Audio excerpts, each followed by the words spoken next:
Welcome to Hidden Hearts Gay. My college bully became the love of my life. Sometimes the person who hurts you the most becomes the person you can't live without. This is a story about pain, forgiveness, and the unexpected places where love can grow. David Chen arrived at Westmore University hoping for a fresh start. Instead, he found Marcus Hayes, a charming, cruel guy with the ability to wound with a single comment. For an entire freshman year, Marcus made David's life miserable with casual cruelty disguised as jokes. Every day felt like a battle against invisibility and shame. But life has a way of surprising you.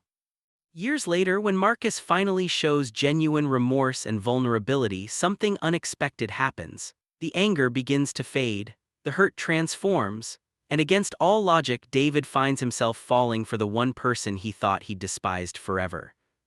This isn't a fairy tale where everything magically fixes itself.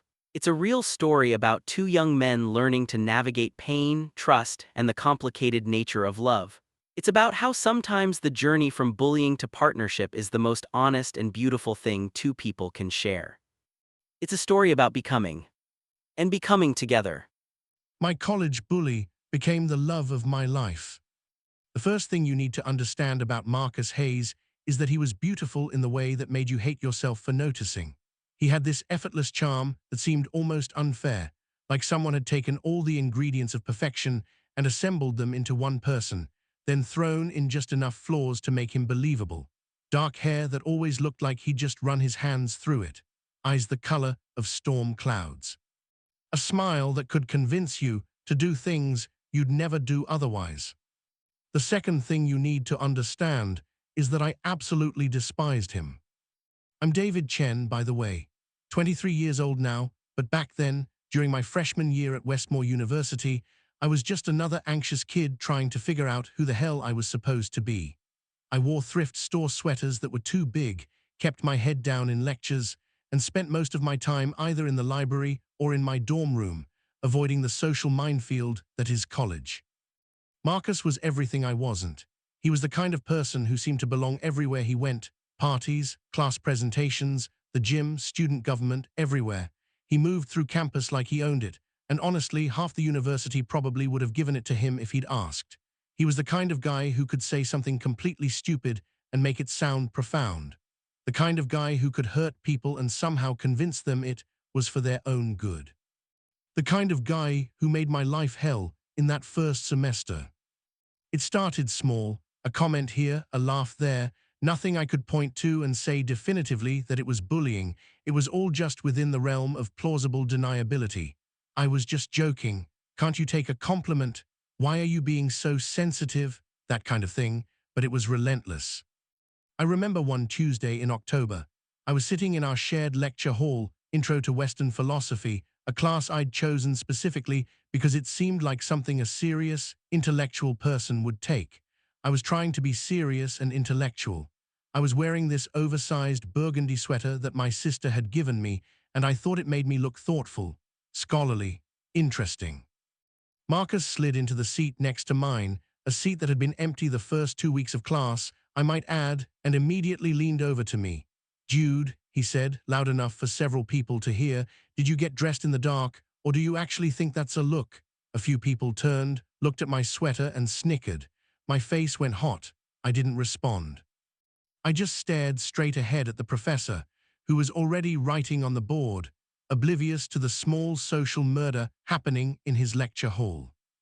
"I'm genuinely asking," Marcus continued, undeterred by my silence, "because I want to know if this is intentional fashion or if we should set up an intervention with your wardrobe.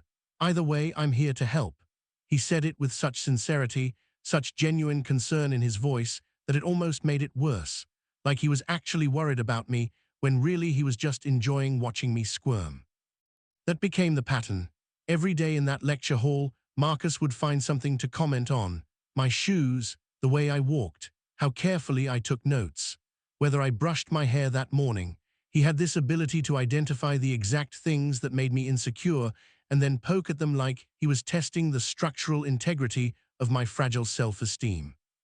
And the worst part, other people thought it was funny, or worse, they seemed to think it was affectionate, like Marcus was just teasing me, like we were friends and I was in on the joke.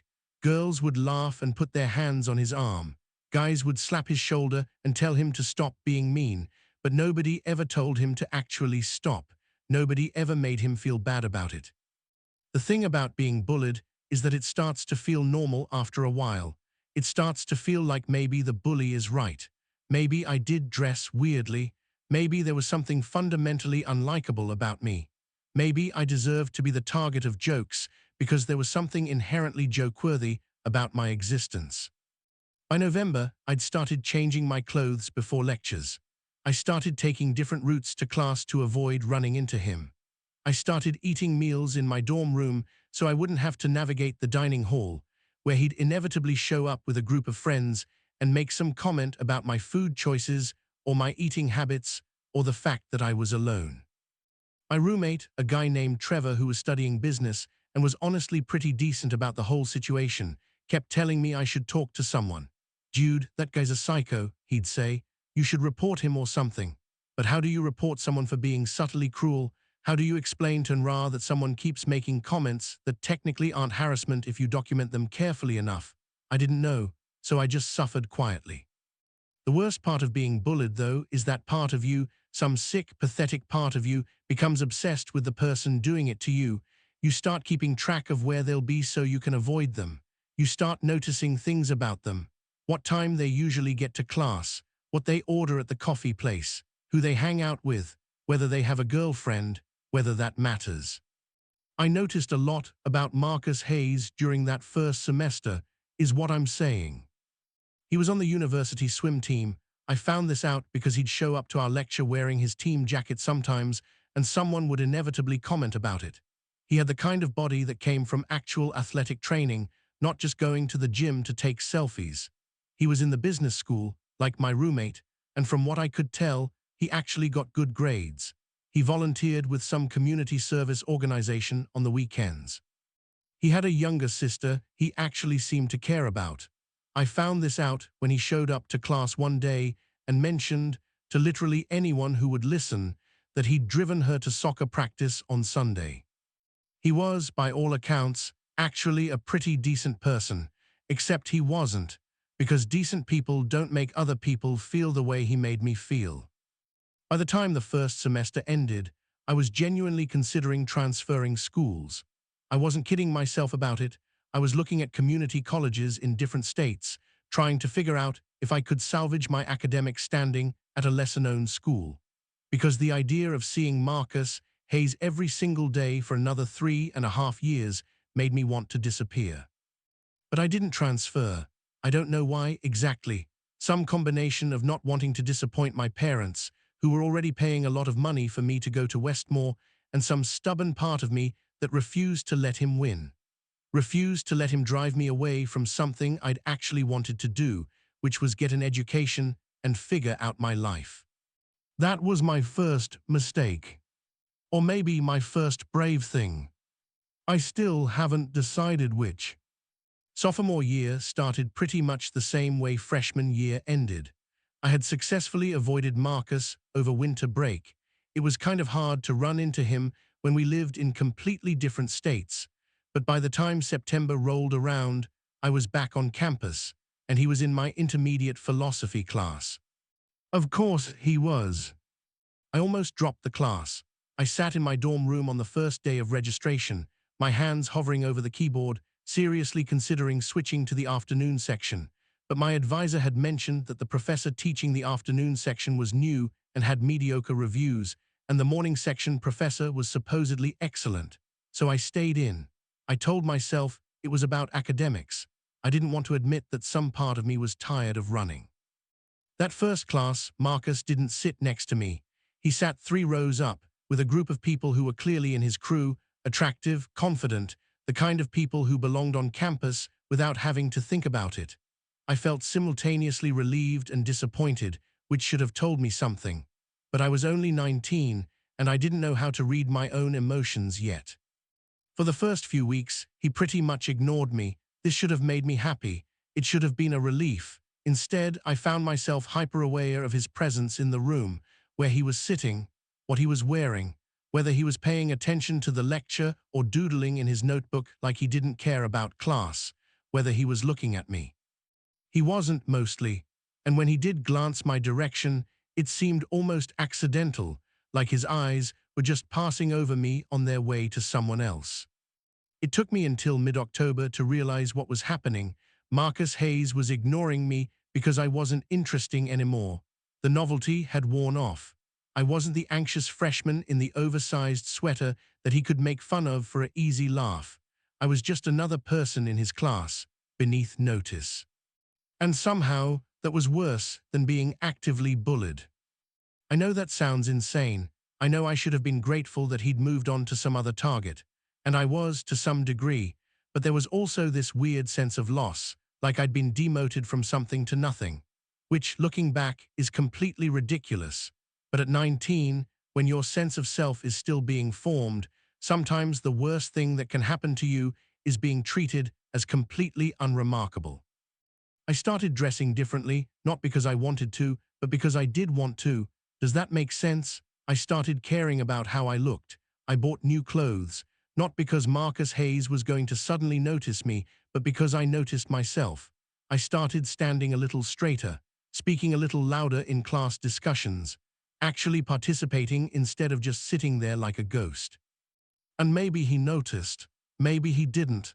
It's hard to say because he never gave any indication either way. By the end of sophomore year, I'd built a whole other life. I'd made friends, real friends, not just people who tolerated me. I'd joined the creative writing club, started writing seriously, even had a short story published in the university literary magazine. I'd come out to my close friends, and the world hadn't ended. I was starting to like the person I was becoming. And I barely saw Marcus anymore. We had no classes together in the spring, and even if we had, I probably wouldn't have cared, or at least, I was practicing not caring. The two were often indistinguishable. I still thought about him sometimes, though. I'm not going to lie and say I didn't, but it was different by then. It wasn't the obsessive, painful kind of thinking. It was more like curiosity. Like sometimes I'd wonder what had made him be so cruel in the first place. Like maybe there was more to him than just the charming, beautiful guy who made people laugh at my expense. But I wasn't looking to find out. I was done with Marcus Hayes. Or I thought I was. Junior year, I finally had enough seniority to get a decent dorm room, a single, which sounds sad but was actually amazing. No roommate meant I could decorate however I wanted, play music without worrying about bothering someone else, and have my own space to recover after social interactions. I was doing better, academically and socially. I had a group of friends I actually liked. I was starting to figure out who I was. Life was pretty good. Until the night I saw Marcus again, in a way that mattered. It was mid-October. I'm noticing a pattern with October, honestly, and my friend Jordan was throwing a birthday party in his apartment just off campus. It was the kind of party where everyone who was anyone showed up, which I normally would have found extremely stressful. But Jordan had specifically asked me to come, and I'd been trying to be the kind of person who said yes to things instead of hiding in my room, so I went. The apartment was packed. It was loud in that specific way of college parties, too many conversations layered over too many speakers playing music that nobody had quite agreed on. There was a beer pong table set up in the living room, people dancing in the kitchen, and about 6 different conversations happening simultaneously about things that probably didn't matter that much in the grand scheme of things, but felt very important at the time. I was nursing a beer in the corner, old habits die hard, and thinking about leaving when I saw him. Marcus was leaning against the wall near the kitchen, talking to a girl with blonde hair and an impressive ability to touch his arm without it seeming weird. He was laughing at something she'd said, and he looked exactly like he always did, effortlessly handsome, completely comfortable in his own skin, like he'd been designed specifically to make other people feel inadequate just by existing near him. I should have left then, should have made some excuse to Jordan and gone home, but Jordan had specifically asked me to come, and I'd promised I'd stay at least 2 hours. I had about 45 minutes left. So I stayed in my corner, I nursed my beer, I tried to look like I was having a good time. That's when something weird happened. Marcus looked up. His eyes scanned the room, the way he did sometimes, just a general sweep to see who was where, and they landed on me. For a second, our eyes connected across the crowded room, and I felt my chest tighten. It was like we were still in that lecture hall freshman year, like nothing had changed, like he could still see all my insecurities written across my face in big neon letters. But then something else happened. His expression shifted. It was subtle, barely noticeable, but I saw it. Something like recognition, not the mocking kind, just recognition, like he was seeing me for the first time since freshman year. Then he looked away, back to the blonde girl, and continued his conversation. I told myself I didn't care. I told myself I didn't spend the next 20 minutes hyper-aware of his presence in the room, sneaking glances at him when I thought he wasn't looking. I told myself a lot of things. Very few of them were true. Around 11, the party was starting to wind down. People were leaving or pairing off to various rooms or passing out on furniture. Jordan had disappeared with someone, and the friend I'd come with had left an hour ago. I was genuinely considering leaving when someone approached me. "Hey," Marcus said. He was just suddenly there, in my corner of the room, looking at me with an expression I couldn't quite read. I didn't say anything, I just looked at him. I was pretty sure this was some kind of setup. Like maybe he was going to say something cruel and I hadn't gotten the memo that we were starting up again. Or maybe he wanted to make fun of me to his friends, and this was the opening move. "You're still here," he said. It wasn't a question. "Yeah," I said, because apparently my survival instincts were turned off. "Almost left, but my friend is somewhere." "Jordan," Marcus said. "He's with that girl from his chemistry class. They're gonna be busy for a while." I don't know why he was telling me this. I don't know why he was talking to me at all. "Okay," I said. We stood there for a moment. He was looking at me in this intense way that was making me really uncomfortable. Not the bullying kind of uncomfortable, a different kind. The kind where you're aware of how close someone is standing and how much you notice that. "You look different," he said finally. "Okay," I said again, because apparently I'd forgotten how to use words. "I mean, you look good. You look like you figured something out." He paused. "That sounds creepy. I don't mean it to sound creepy." "Why are you talking to me?" I asked, which was maybe rude, but I was genuinely confused.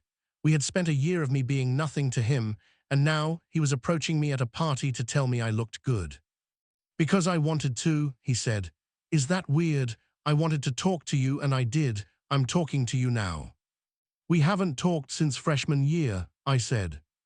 "I know," he said, "and that's kind of my fault, I think." I didn't know what to say to that. I didn't know if he was apologizing or if this was some elaborate setup to get me to feel comfortable so he could hurt me again. I didn't trust it. I didn't trust him. "Your turn," he said. "You get to ask me something." "What?" I said. "Ask me something, anything, I'll answer, I promise." "Why are you being like this?" I asked. He smiled, not his charming smile, his real smile, which was smaller and sadder and so much more dangerous because of it. Honest answer. "Sure," I said. "Because you're not looking at me like I'm something you want. You're looking at me like I'm something you're trying to figure out. And that's new, that's interesting. And I think I haven't talked to you because I know I deserve that look. That confused, skeptical, maybe you're not completely terrible but I'm not betting on it look." I didn't know what to say to that. My chest felt tight. "I was a dick freshman year," he continued, still in that soft voice that didn't sound like Marcus Hayes at all. "I'm not going to make excuses, but I was a dick, and you didn't deserve it." "Okay," I said, which was apparently the only word I still knew. "That's not an apology yet," he said. "I'm working up to it. The apology is coming. But first I need to say that I think I was probably cruel to you because you scared me a little bit. You made me notice things about myself that I didn't want to notice. And instead of dealing with that, I just tried to make you small enough that you couldn't scare me anymore." I felt something in my chest shift. It was like a door opening that I'd nailed shut a long time ago, and I wasn't sure I wanted it open, but it was opening anyway. "That's still not okay," he said. "Me being scared doesn't excuse me being cruel. I just wanted to explain it. I wanted you to know that it wasn't about you, it was about me, which is probably the worst thing I could say because nobody wants to hear that, but it's true, and you asked me to be honest. He looked at me for a long moment, like he was trying to say something else, but couldn't figure out how. I should go, he said finally. Wait, I said, which surprised both of us.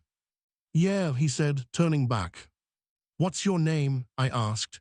I mean, I know your name, but I want to hear you say it. He looked confused for a second, then smiled a little. Marcus Hayes, and you're David Chen. You sit in the back of classes and take really detailed notes.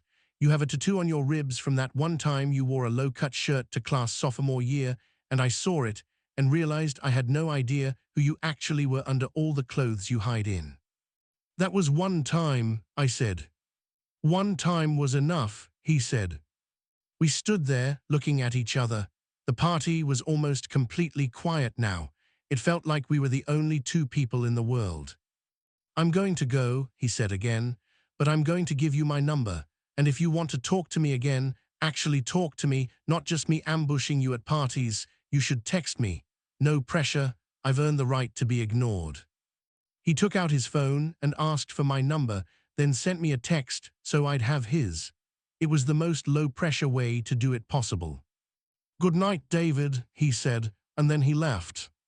I stood in that corner for probably 10 minutes after he was gone, just holding my phone, reading the text he'd sent. It just said, Hi, M. I didn't text him back that night. I went home, I lay in my bed, and I stared at my ceiling for hours, trying to figure out what the hell just happened. The text sat in my phone for 3 days before I responded. I didn't respond because I was trying to be cool or because I was uninterested. I responded because I had to talk to Jordan about it, and I had to hear his opinion, which was unhelpful but well-meaning. I also texted my friend Cassie, who was a creative writing major like me and who had a tendency to see things in very black and white terms. He bullied you, she said flatly when I explained the whole situation to her. He apologized. He gave you his number. What's the confusion? The confusion is that he bullied me, I said. Like for an entire semester, he made me feel like shit.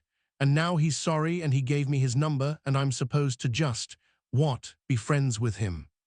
Maybe, Cassie said, people are complicated. He was terrible to you and he's acknowledging that. What do you want to do? I don't know, I said. That's the whole problem. What I didn't say was that part of me wanted to text him back immediately.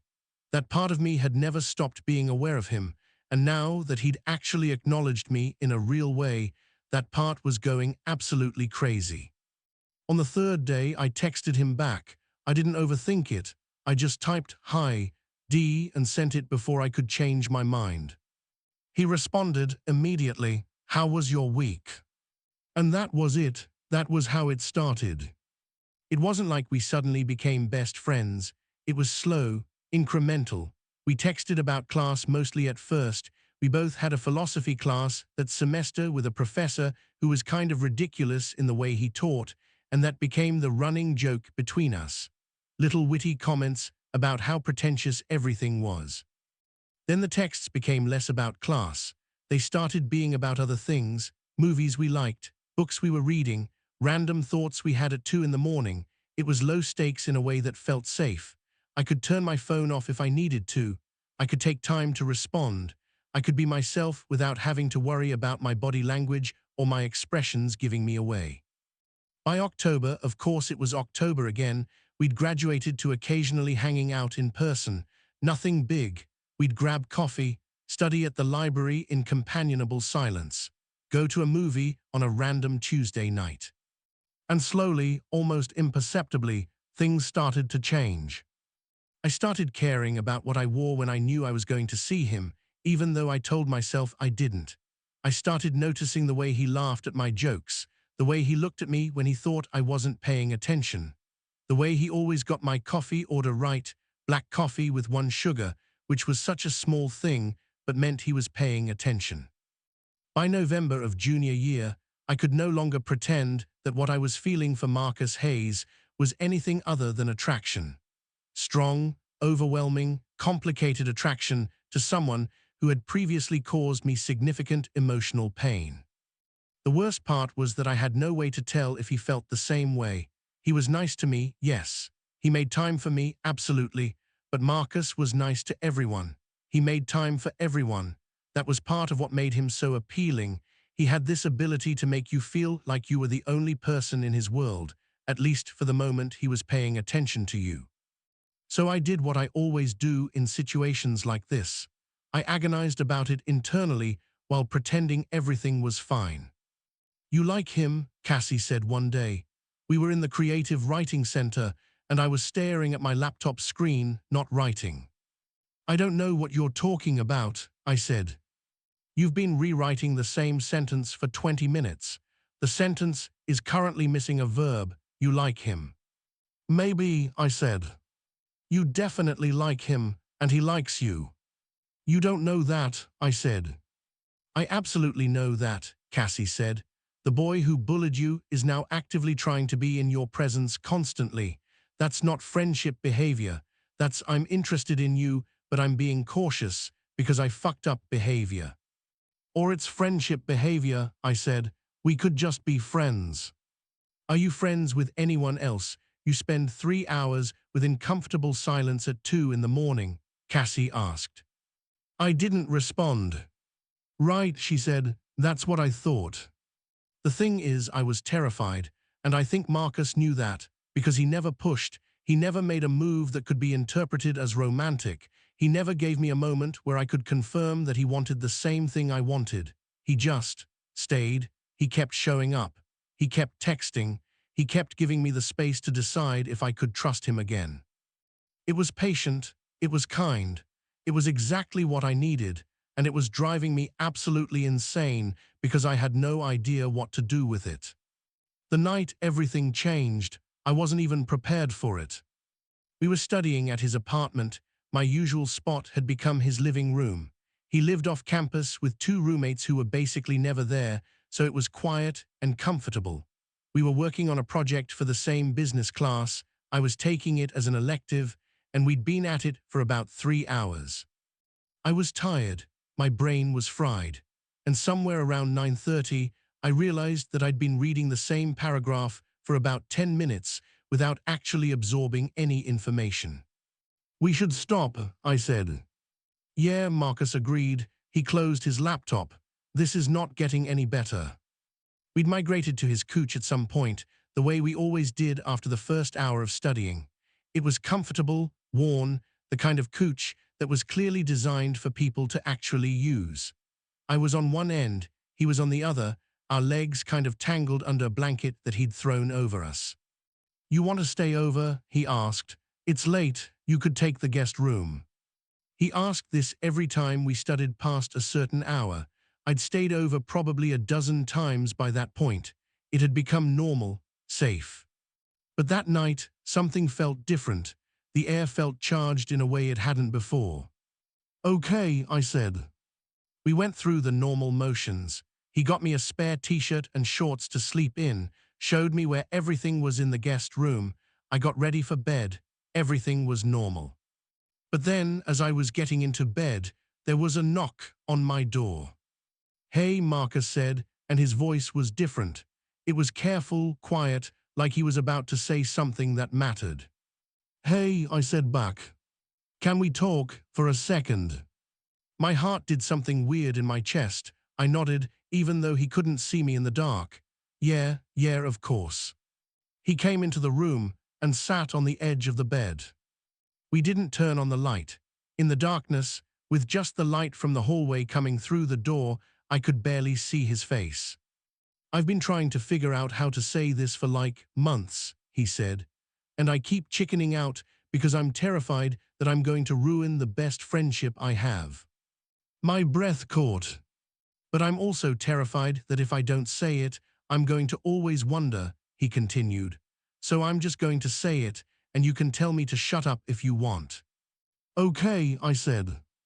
"I like you," he said, "like a lot, not as a friend, as, more than that, I've liked you for a while, since that party, probably maybe before that. And I know that's complicated because of how I treated you freshman year, And I know I don't have the right to ask for anything, but I'm asking. I'm asking if maybe you feel the same way. And if you don't, that's okay. We can just go back to normal, but I needed you to know. I should have said something. I should have responded with words. But apparently my brain had stopped working because what I did instead was lean forward and kiss him. It wasn't planned. It wasn't smooth. It was clumsy and desperate and probably not what he was expecting.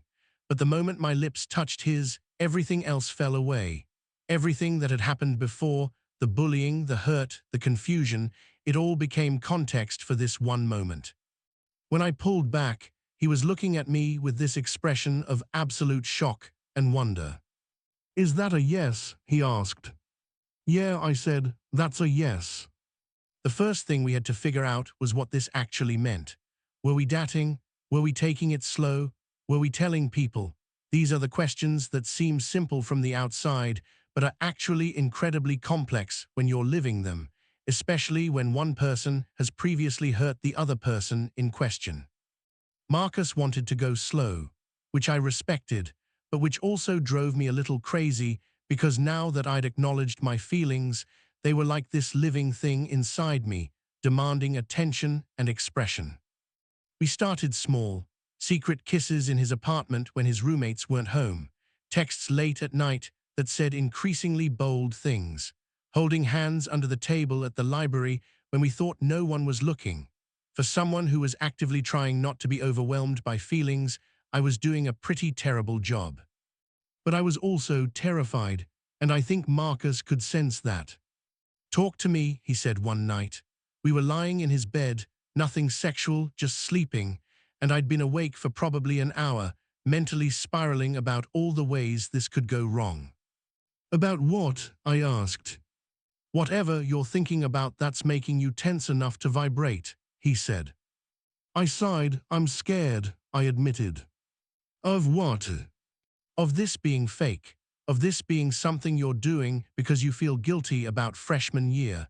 Of things going wrong and you deciding I'm not worth the effort. Of a lot of things, actually." He was quiet for a moment. Then he said, "Do you remember that first week of freshman year when I made that joke about your shoes?" "Unfortunately," I said. "I remember it too," he said, "but I remember something else about it.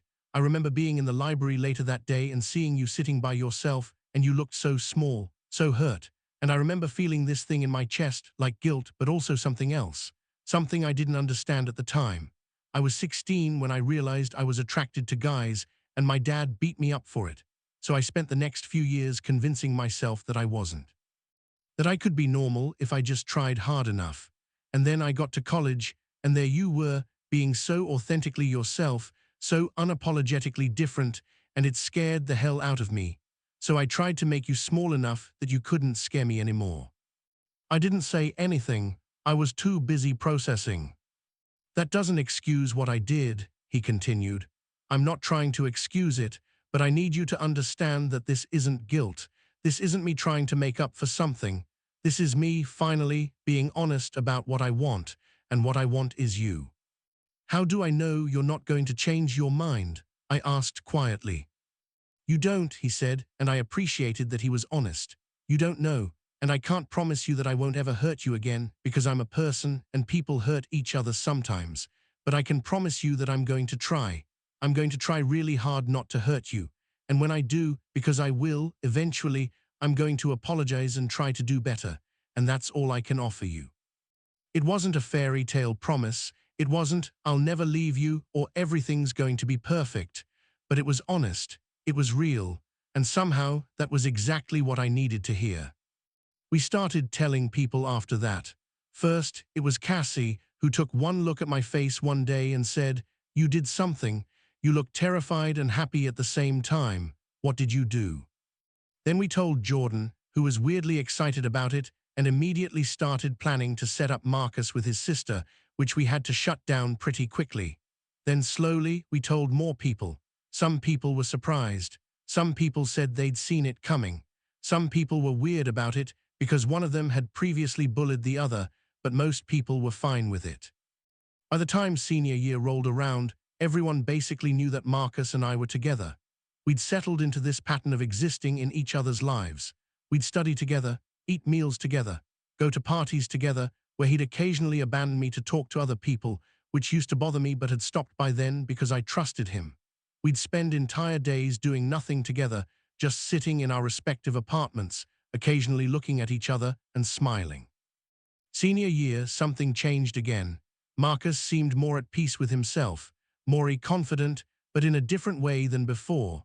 Not the performative confidence of freshman year, where he had to convince everyone he was worth paying attention to, but a quieter confidence, the kind that comes from actually liking yourself. One day early in the fall semester, when he'd finally stopped looking surprised that I was still around, he said something that made me understand a lot about why he'd been the way he was. We were lying on his couch, my head on his chest, his hand playing with my hair in that absent way he had. The TV was playing some movie neither of us was paying attention to. My therapist asked me something interesting last week, he said. Oh yeah, I said, you're still going to therapy. Yeah, he said, started going during summer break, after everything came out with my dad. I figured I should probably talk to someone about all the trauma and internalized homophobia and stuff. Good call, I said. Anyway, he continued, she asked me when I first felt like I had to hide who I was, and I thought it was when my dad hit me, but that's not actually when it started. It started before that, like I was always aware. She asked me when I first felt like I had to hide who I was, and I thought it was when my dad hit me, but that's not actually when it started. It started before that. Like I was always aware that being the way I was, interested in guys, not interested in typical masculine stuff, not wanting to play football or whatever, that it was wrong. I learned that from watching other people, from movies, from school, from my family. I learned that before I even had language for what I was feeling. So by the time I got to high school, it was just this automatic thing. I'd see a guy, think he was attractive, and immediately shut it down and start thinking about girls instead. And I got really good at it, really good at performing being normal. That sucks, I said quietly. Yeah, well, he said, the sucking wasn't the worst part. The worst part was what it did to me, like it made me mean, because I couldn't express what I was feeling, I had to express it some other way. So I started tearing down people who seemed like they were what I was trying not to be, and you were the first person I met who seemed genuinely comfortable with not being normal, and that terrified me. So you tried to make me uncomfortable, I said. So I tried to make you uncomfortable, he agreed, because if I could make you feel bad about being yourself, then maybe I'd feel better about hiding myself, except it never actually worked. It just made me feel worse. And then you got better. You became more confident, more yourself. And somewhere along the way, I realized I'd been looking at exactly what I wanted to be the whole time, and I'd been wasting time being cruel instead of being honest. I didn't know what to say to that. I just held him tighter. I'm proud of us, he said after a moment. I know that's weird to say, but I am. I'm proud that you didn't let me destroy you. I'm proud that I finally got smart enough to recognize what I had. I'm proud of how we're doing this. How are we doing this? I asked. Honestly, patiently, like it matters. The rest of senior year passed in this weird kind of hyper-awareness. I was aware that this was one of the last times we'd be in college together. One of the last semesters where we could just be in the same place without planning ahead. And I could feel Marcus being aware of it too. In November, a week before Thanksgiving, he sat me down on his couch, our couch really by that point, and said something serious. I've been looking at apartments, he said. Oh, I said, because I wasn't sure where this was going. In the city, about 40 minutes from here. I got an internship offer there, which is going to turn into a job if I want it, but before I say yes, I need to ask you something. My heart was doing something very irregular in my chest. Do you want to move in with me? Like actually move in, not just sleep over at my place whenever, but actually make a shared home. Marcus, I said. I know it's fast, he said. We've only been dating since November of junior year. That's like a year and a half. But I've known you for like 3 years, and I've been in love with you for most of those 3 years. And I want to know if you want that too. "Do you want to move in with me?" What he was actually asking was if I wanted to build a life with him, if I wanted to take the risk that this could maybe be forever. "Yes," I said. "Yeah, I want to move in with you." Part 6, starting over. The apartment we found was small, and it was expensive, and it was absolutely perfect. It was on the third floor of a building that had been renovated maybe twice since 1987. The plumbing was questionable. The landlord was suspicious of why two guys wanted to share a one-bedroom, but it had windows that let in good light, and it had space, and it was ours. We moved in that summer after graduation. Graduation was weird. I watched Marcus walk across the stage and accept his diploma, and I felt this overwhelming sense of pride, not just in him, but in us, in what we'd managed to build despite everything. His parents came. His dad didn't acknowledge me. His mom hugged me for a really long time. I got the sense that she was trying to communicate something complicated about her own journey and her own regrets, but it was easier to just let her hug me and not say anything. My parents came. They loved Marcus. My dad kept telling him that if he ever did anything to hurt me, he'd be hearing about it. My mom just seemed relieved that I'd found someone who looked at me like I was the most important thing in his world. The drive to the new apartment was surreal. We had Marcus's truck full of our stuff, not very much, because neither of us had accumulated that much. Some books, some clothes, a kitchen table that belonged to neither of us specifically, but seemed to be jointly owned by this point, a bed that was somehow a compromise between both of our tastes. When we walked into the apartment, Marcus set down the last box and looked around. "We did it," he said. "We actually did it." "We did," I agreed.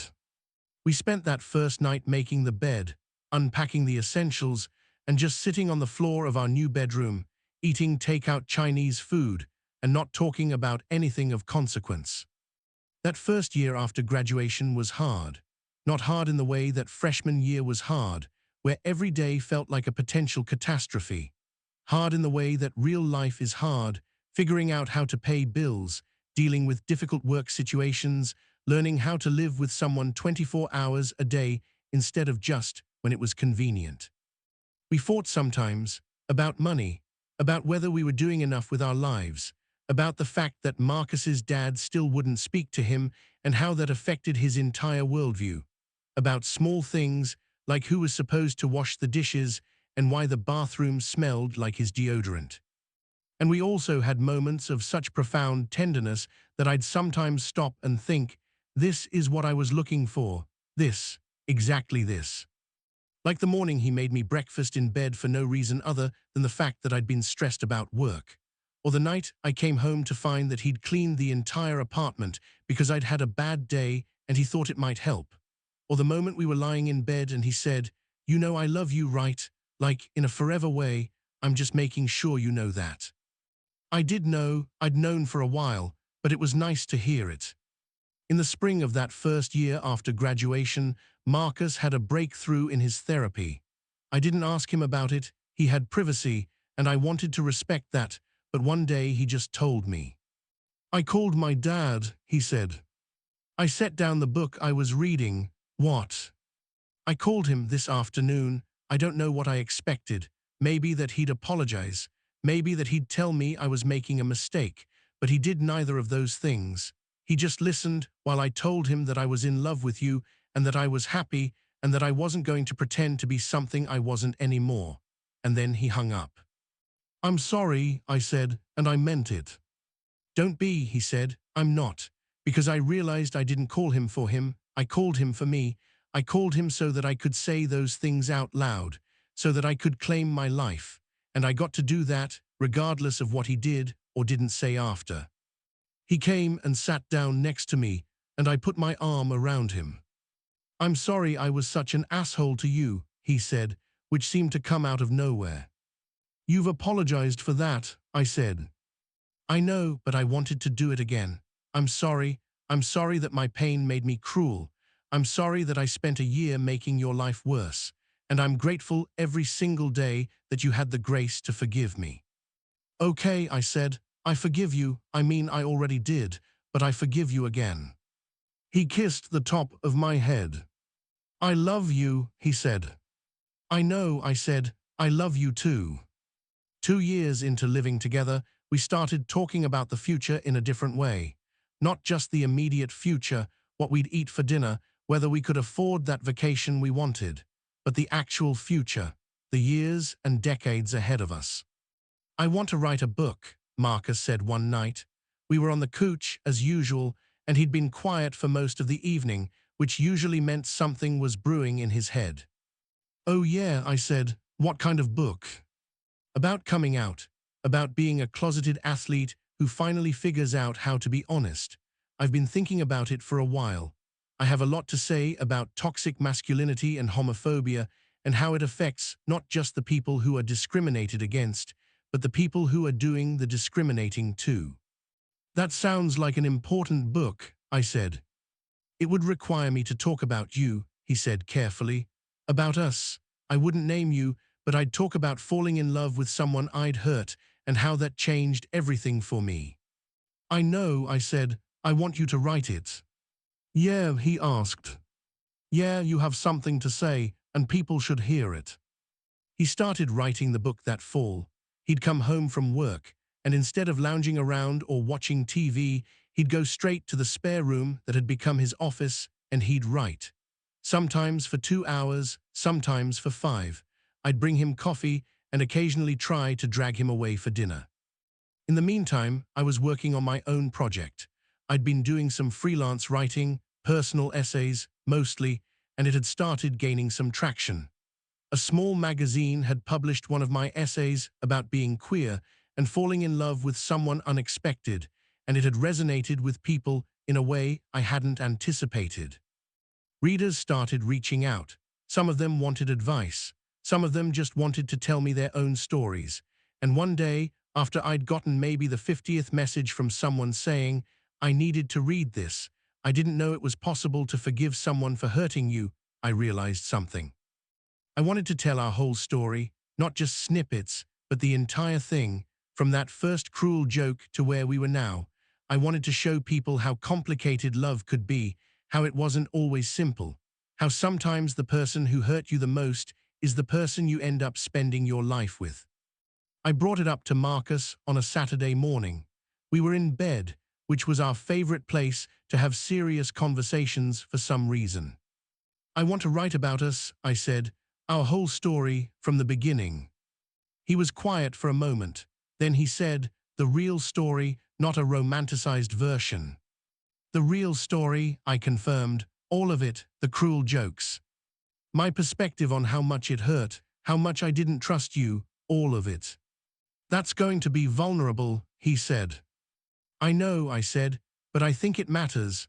I think people need to know that love doesn't have to start perfect, that people can change, that forgiveness is possible even when it seems impossible. He was quiet for a long time. Then he said, okay, do it, tell our story. Really? I asked. Really, he said, tell them how much of an asshole I was. Tell them how long it took me to get my head out of my ass. Tell them how much it took to build trust again. Tell them all of it. I will, I said. That was the beginning of this. I started writing that December, and I've been writing ever since. It's been therapeutic in a way I didn't anticipate, going back through all of it, remembering not just the painful parts, but also the small moments of connection. The moment at the party when I first saw something real in his eyes.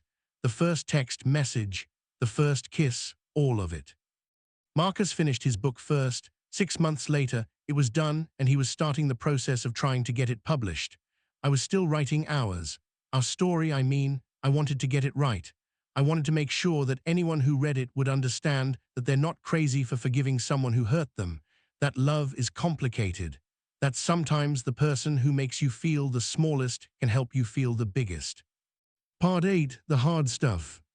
Of course, life didn't just become a smooth path after Marcus finished his book, and I was halfway through mine. If it had, this would be a much shorter story. About 3 years into living together, I got sick.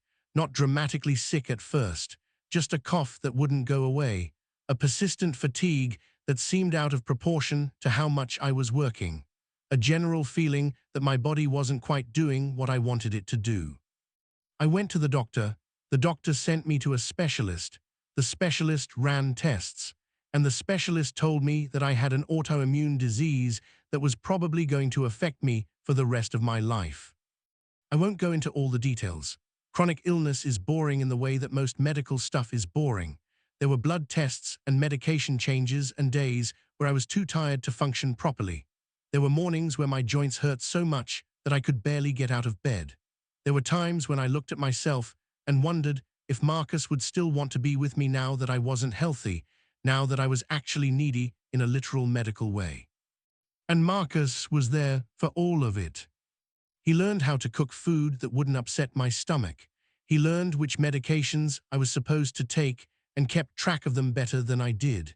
He came home early from work on days when I was having flare-ups. He held me while I cried about how unfair it was that my body was betraying me. One night when I was in the midst of a particularly bad flare-up, I told him to leave. I told him that he didn't sign up for this. I told him that it wasn't fair for me to ask him to deal with a sick partner when he could find someone healthy and uncomplicated. "I'm not leaving," he said simply. "You should," I said. "You should find someone better." "There is no one better," he said.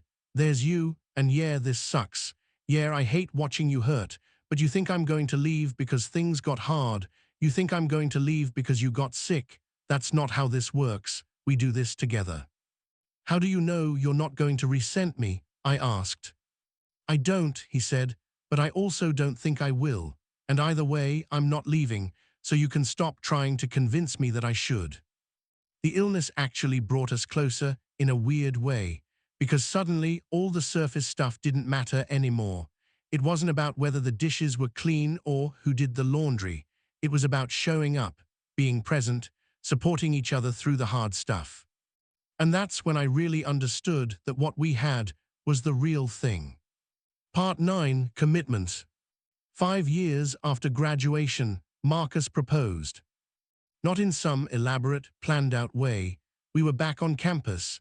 The university had invited him to give a talk about his book, which had been published to some success, and I'd gone with him. We were walking through the campus, pointing out places where things had happened between us. "That's where you first bullied me," I said, pointing at the lecture hall. "That's where you first made me realize I was a terrible person," he corrected. We walked past the library, the coffee shop, the quad where that party had happened. We ended up sitting on a bench near the science building, just looking at the campus in the autumn light.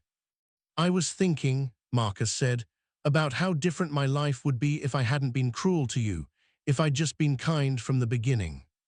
"Yeah," I said. "Yeah, and I realized that maybe I needed to be cruel to you, not that it was right or that I'm excusing it, but maybe that was the only way I could get to the point where I could be honest with myself. Maybe I needed to hurt you to realize that I was capable of that kind of cruelty and to confront that in myself." "Okay," I said, not sure where this was going. And then I thought about how lucky I am that you forgave me, how unlikely it is that the person I hurt the most became the person I love the most. And I thought, I want to spend the rest of my life being grateful for that. I want to wake up every day and remember that I don't deserve this, but I have it anyway. He pulled out a small box. "I'm not great with words," he said, "even though I wrote a whole book, so I'm just going to ask, will you marry me?" I said yes. I didn't even have to think about it. Just yes, immediately, without hesitation. "Really?" he asked, looking surprised. "Really?" I said. "Yes, always yes." The wedding was small. We got married in the fall, the way we'd always said we would. Just close friends and family, in a garden, with string lights, and an officiant who actually seemed to care that we were making a commitment.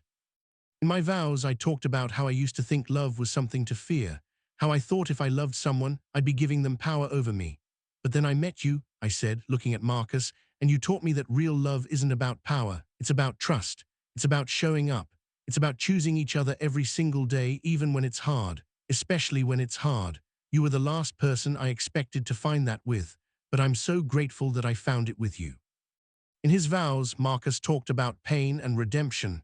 I used to think the worst version of myself was who I had to be, he said, but you showed me that I could be better, that I could be kind, that I could love openly and honestly. Thank you for being brave enough to forgive me. Thank you for being patient enough to let me become the person I needed to be. Thank you for choosing me.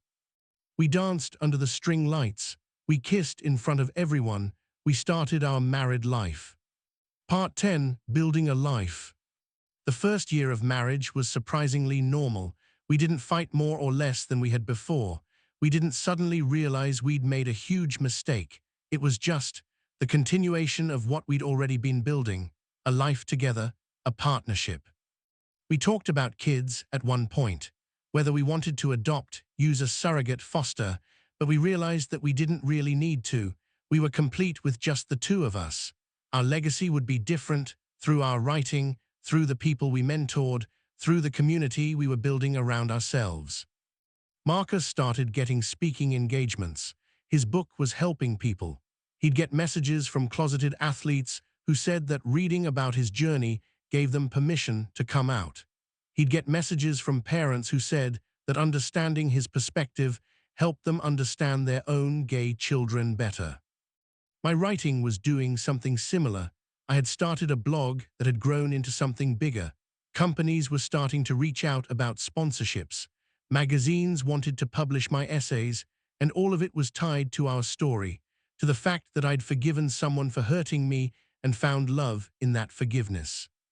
It was strange, in a way, to have our pain become something that helped other people, but it also felt right, like maybe all of the hard stuff had a purpose.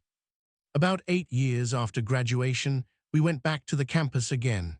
We did this sometimes, drove out for Marcus's speaking engagements, or just because we wanted to remember. We'd stand in that lecture hall and kiss, for no reason other than that we could. This time we were going to recreate a photo. There was a photo that our friend had taken of us on our wedding day, not the professional shots, but one of us standing under a tree, my head on his shoulder, his arm around my waist. We were going to recreate it as adults, on the campus where it all started. We found the same tree. It might not have been the exact same tree, but it was close. We stood together the way we'd stood in the photo, and someone took a picture. When I looked at that picture later, I barely recognized ourselves. We were older, happier, more solidly built, in the way that people are when they've spent years building something real with another person. "What do you see when you look at that photo?" Marcus asked me one night as we were going through some old pictures. "I see us," I said. "I see what we built." "Do you regret it?" he asked, "forgiving me, being with me?" "Not for a second," I said. "Really?" he asked, and I could hear the insecurity underneath the question. Even after all these years, even after everything, he still sometimes doubted whether I truly had moved past his cruelty. "Really," I said, "what happened freshman year was hard, and it wasn't okay, but it led to this, and this is everything I want." He kissed me, there in our living room, surrounded by pictures of the life we'd built. Part 11, The Accident. Nothing prepares you for the moment you get a phone call that someone you love has been in an accident. I was at work. It was a Tuesday, I remember that specifically. I was in a meeting about a new project when my phone buzzed. Then it buzzed again, and again. I ignored it because I was in a meeting, but after the fourth buzz, something told me I should check. "Unknown number, is this David Chen?" "Unknown number, I'm calling from St. Mary's Hospital. We have Marcus Hayes admitted. You're listed as his emergency contact." "Unknown number, can you come to the hospital immediately?" My heart just stopped. He'd been in a car accident. Another driver had run a red light on his drive home from work. He was stable but unconscious. There might be internal injuries. They were doing tests. I drove to the hospital like someone possessed. I don't actually remember much about the drive. I remember my hands shaking on the steering wheel. I remember the cold feeling in my chest. I remember thinking, this is how people's lives end. This is the moment everything changes. He was in the trauma unit. They made me wait, which was the worst part. sitting in a waiting room that smelled like disinfectant and fear, thinking about all the things I hadn't said to him that morning. I'd been rushing, we'd both been rushing, and I hadn't stopped to kiss him goodbye the way I usually did. When they finally let me see him, he was unconscious, hooked up to more machines than I could count.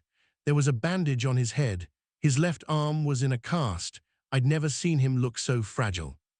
I sat in that chair for the entire night. I held his hand. I talked to him, even though he couldn't hear me. I told him stories about us, about that first cruel comment in the lecture hall, about the party where he gave me his number, about every moment between then and now. You have to wake up, I told him. You have to wake up because we have so much more to do. We have so many more years to build. I'm not done with you yet. I'm not done loving you. He woke up 14 hours later. His eyes fluttered open slowly. For a moment, he just stared at the ceiling.